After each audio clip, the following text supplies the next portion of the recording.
is Leslie Pogue. She is a training director, dialogist, right? Meaning she does dialogues, and author. Leslie has been using her gifts to help people for more than 20 years. She started at 5. Leslie earned a bachelor's in organizational psychology and is a member of Toastmasters and the American Society of Training and Development, better known as ASTD. Prior to creating the No Psychobabble and Soft Skills Direct, she worked with Fortune 100 companies like Washington Mutual and Countrywide Financial. She has developed training modules on various subjects ranging from securities licensing, corporate development, and employment barriers to current company policy and employment law issues, as well as a time management organization, as she just has too many skills. Stress management, self-care topics like how to be your own best friend, I can get around that, and erase can't from your vocabulary. I didn't even hear the word. Please join me with a great round of applause for our first qualifying speaker, Leslie Pogue.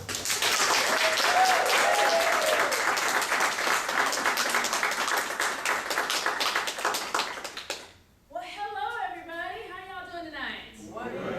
Well, all right. I can hear you, so that's a great start. We are going to revive your human capital with soft skills. I'm going to open your mind to a new idea. And actually, you're going to find out it's not quite that new. So, the term has evolved from employee to assistant to resource, and now it's human capital. But they all mean the same thing. They're people. People is what drives your business, right? Without people inside and outside your doors, you have no business, correct? Correct. Show of hands who knows what soft skills is. Great, quite a number of you. Fantastic. Well, for those of you who don't, I'm going to paint a picture for you. Soft skills are the inner drivers of your employees. So an employee with little to no soft skills is kind of like a television with no antenna and no cable. You can turn it on, it'll light up, but you're getting no picture, and usually you're getting a whole lot of noisy fuzz. Now think about your employees. Bet a couple of people come to mind, don't they? They're showing up, they're dressed for the job, but you're getting nothing out of them. They have little to no soft skills. And when I say that, I mean they don't manage their time well. They're not organized. They're just showing up, right? But then you have your basic soft skills. Your basic soft skills are like a TV with antenna only. Now, antenna only will give you basic channels. But sometimes you have to adjust the antenna in order to keep the signal, right? Your basic soft skills, people have time management, they have basic organization skills, and they have basic communication skills. But if you push them outside their comfort zone, they're not going to have any of that. Unless you give them perks. That's that adjusting that antenna thing. They'll do more stuff if you give them stuff. That's not okay. But that's basic soft skills. Then you have your cable folks. We love our cable folks. They're on it. They show up to their meetings on time. Their reports are spectacular. People love talking to them. They're great with their teams. But have you ever noticed that for all the information and resources that cable gives you, sometimes there is nothing on? Isn't that terrible? Well, the same is true for your employees. Your cable folks are magnificent. They have all these skills and resources. But if you look a little closer, they've moved into another level. from the little details, the small pieces. They've also maybe not started to follow up with their staff as much. We are living in a reduction in force environment, and a lot of people have moved into management by default, meaning they are not ready. But soft skills can help that. They haven't transitioned from employee to manager, and that's where the soft skills come in. Is everybody with me? Yeah. You have a general idea of what soft skills are? Okay. Well, let me tell you specifically what soft skills are. Soft skills are the ability to listen well, to communicate effectively, to manage stress, to manage conflict. Basically, to have good manners and play nice with others. That's soft skills. That's the stuff they don't teach you in college. Because technical skills you get. You can open a book, you can read it, and you can go do it. But the soft skills are feeling stuff they don't talk about. Okay? So I'm going to check with you. Let's see how your soft skills are. Did everybody bring their listening ears with them tonight? Yes. All right. We'll see. I'm choosing listening because listening is really the gateway to all the rest of those skills, and you'll see what I mean in just a moment. So are you ready? Yeah. Yes. All right. Here we go. You are the pilot of an airliner flying between New York and Chicago. The pilot is 3 years older than the co-pilot. The co-pilot's spouse is 2 years younger than the pilot's spouse. The interior of the plane is blue and the seats are red. Show of hands, you can tell me, how tall is the pilot? How tall is the pilot? 5 seconds. Is that how tall you are? You're absolutely correct. I opened with, you are the pilot. Now one more for you. Yeah, good soft skills. Good job.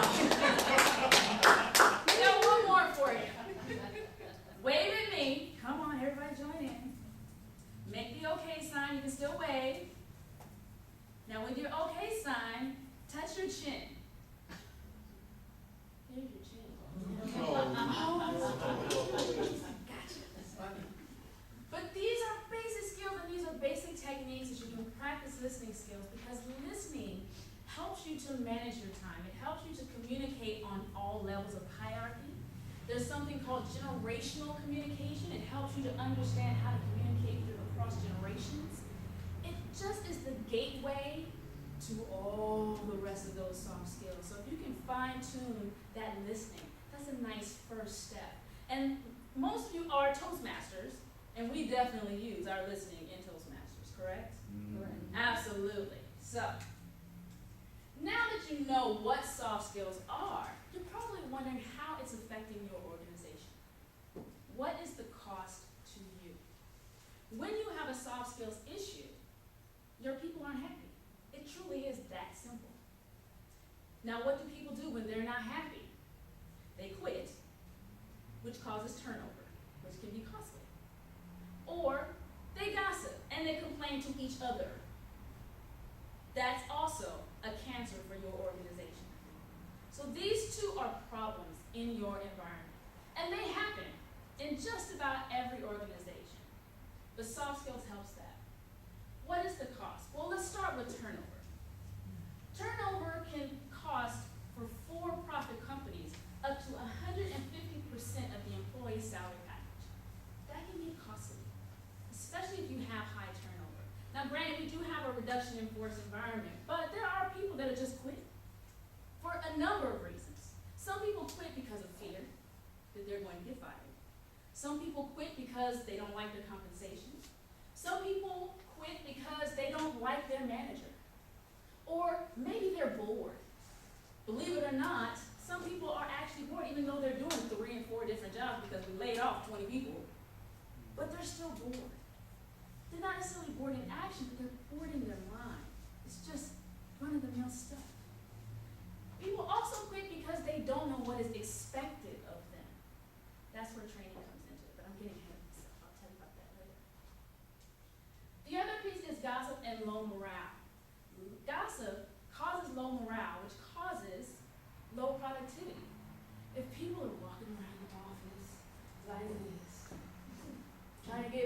place to the next, they're just really sorry they're there. And that plays into how they communicate with your customers. And people forget this very important part. Your internal folks are also customers. They are your internal customers. So that low morale and that bad energy is moving across your organization. It's like a virus just taking over. And that causes low productivity. You don't want that in your organization. What we're also finding is that even though our human resources is trying to step up the bar in hiring people, I know a long time ago, customer service, you didn't really need any kind of education. You could walk into customer service off the street, high school, barely finished, you can get a customer service job. Now they want you to have like 2 years of college. Same with retail. Retail, they're stepping up their bar, and they want you to at least be considering a college education. But surprisingly enough, college has not, our universities still have not gotten the memo that soft skills are important. They come out of college with MBAs, and they're great on the technical piece, but they still do not know how to manage teams, they don't lead well, and they also still don't communicate well. So that is a detriment to them because not only do they have to come into a new organization and learn what it takes to be in that organization, but now they have to fine-tune these skills as well, usually by trial and error, which causes the turnover because somebody didn't like how that manager told them something. It's all a trickle effect. But we can fix that. Soft skills is a magic thing. A lot of people talk about your passion. I've had a job probably since I was 16 years old, and I haven't liked a single one of them. Mainly because, well, of course, I always knew better, first of all. But what I found in most of them is that they didn't care about me. They just wanted the job done. But it's the soft skills that helps a company at least appear, even if they really aren't actually caring about you. It gives the impression, the perception that they care about you. And that's where I always had trouble. Because I can do the job. I come in, and lucky for most companies I've ever worked for, I have a very old school work ethic. I'm gonna get up, I'm gonna show up, I'm gonna do what you tell me to do, I'm gonna do it to the best of my ability, and I'm gonna leave when you tell me. That's it. But if you made me feel special, I might do a little more. I might offer some suggestions. I might create new ways of doing things. I might create a whole nother position that can make the company grow even faster. Who knows? But since you're not worried about what I think, I'm just a cog in the wheel, and I'll just show up. I'll get my paycheck, and I'll go home. I'll be that TV that just kind of lights up, shows up, and I go, right?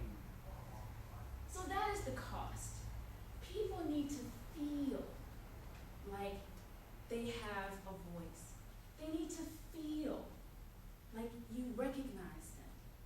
They need to feel like part of the family. They need to feel like they're being paid for what they're doing. They need to feel like they know what they're doing and what is expected of them. So let me ask all of you, what was the common thread in all of those needs? Feelings, exactly. Feelings are so important all of a sudden. And I shouldn't say all of a sudden, it's really since 9/11. People have had feelings for years, but they didn't come to the surface until after 9/11. After 9/11, everybody had feelings. Oh my goodness, you hurt my feelings. But it's very, very true, because between 9/11 and the economic downturn, we are living in a societal PTSD, post-traumatic stress disorder. Everybody is stressed out. Everybody's on edge. Everybody's nervous. And while it's not your organization's job to manage that, as an organization, you have to be cognizant of it. You have to pay attention to it, or you will get the turnover. You will get people that are unhappy. You will get people that are gossiping. And you will get people that are just there. And that doesn't serve you at all. So all of that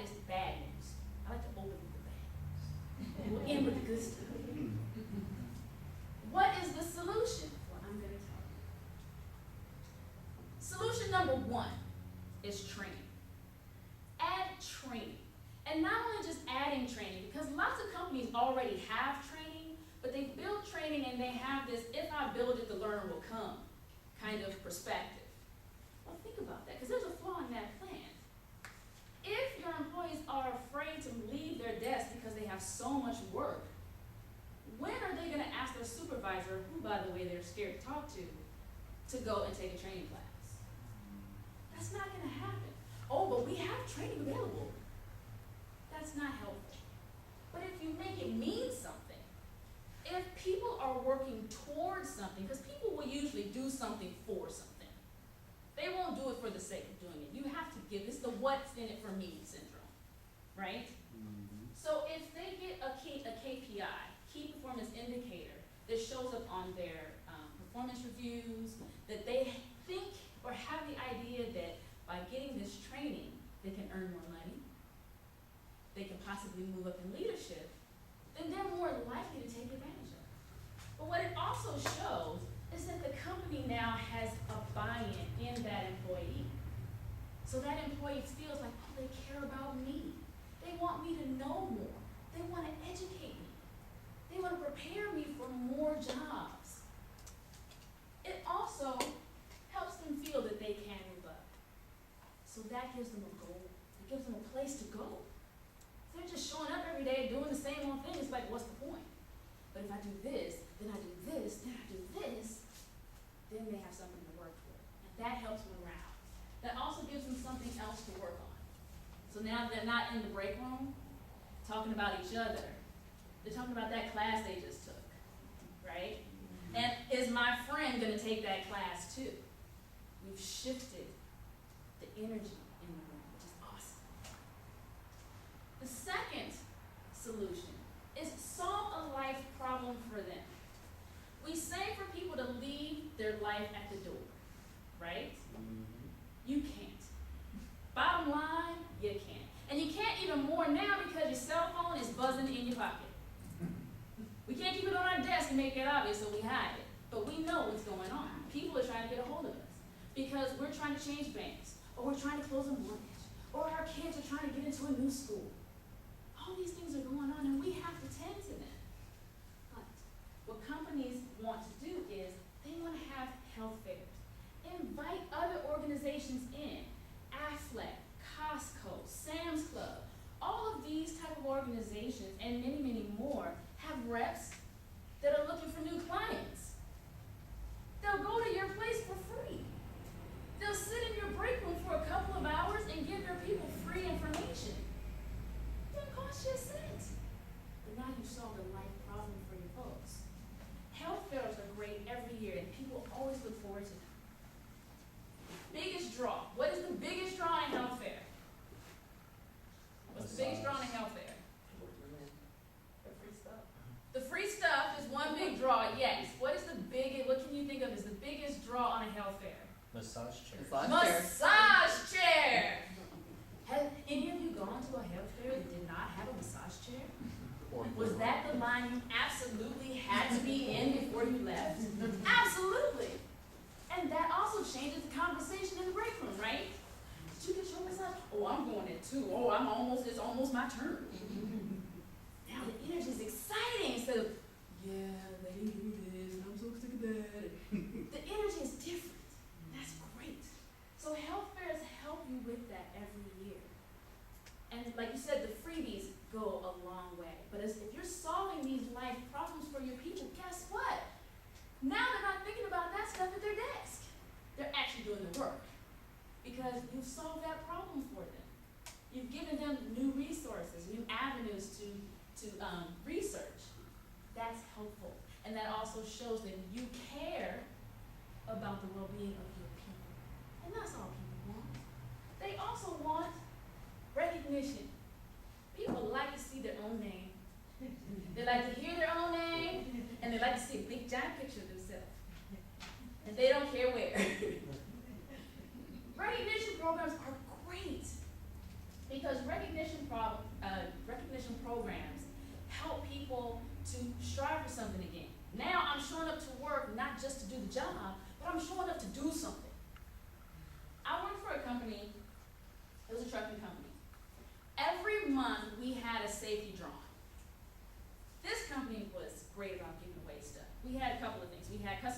first week, which by the way, I won an iPad. It's very sweet. But in the same week, we had a safety drawing. In the safety drawing, they used to give away, they would give away $4 $25 cash, $3 $50, $2 $100, and $1 $250. Cash money. But here's what also went even further and made it even better. They pulled 2 double values. What is double value, you ask? Next month, when they do the same drawing, if your name is called as a winner, then you get double the value of whatever it is that you won. I can tell you how great that works because I won $500. It was an awesome promotion. People looked forward to it. People cheered you on. It was an exciting thing in the company. People talked about it all the time. Recognition doesn't have to cost you a lot of money. Back in the day, I worked for the Broadway. Remember them? It was now Macy's. I worked in the Christmas department, and they just gave you a Snickers.